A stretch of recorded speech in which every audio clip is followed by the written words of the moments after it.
Hey guys, in this video, I'll tell you about the top 3 Fidelity ETFs. Alright, let's begin. Now, the first one is the FTEC ETF.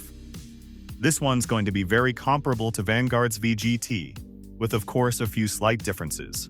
So just like VGT, this ETF invests in stocks of companies in the information technology sector and holds some of the largest tech stocks in the S&P 500. It has just under 300 different holdings in its portfolio, with about 50% weighting in Apple, Nvidia, Microsoft, and Broadcom. So, despite having so many different holdings, it's extremely concentrated in just those top 4 holdings. Now FTEC has a very slightly lower expense ratio at 0.08% compared to VGT's expense ratio at 0.05%. Also, it has an AUM of $12.5 billion, compared to VGT at $91 billion. The next ETF on our list is FDVV, or the Fidelity Dividend ETF. Now, this one is actually kind of interesting because it's quite literally called a high dividend ETF, but its current yield is only 2.7%. And if you ask me, I wouldn't say that's a very high dividend yield.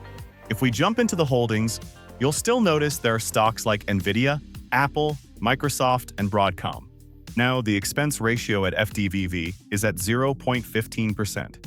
Finally, the last ETF is called FBCG, or the Fidelity Blue Chip Growth ETF. Now, it's going to be holding a lot of those big names, fast-growing technology companies like Nvidia, Apple, Amazon, Microsoft, Google, and Meta, with 63% weighting in the top holdings.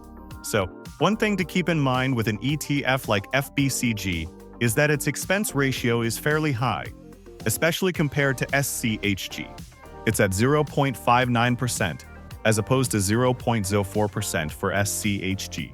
Now, it really is up to you to decide whether or not you think these Fidelity ETFs would be better holdings in your portfolio than the more popular Vanguard or Schwab ETFs. So that's basically all about the top 3 Fidelity ETFs. And that's it for this video. If you find this helpful, consider subscribing and giving this a big thumbs up. Thanks.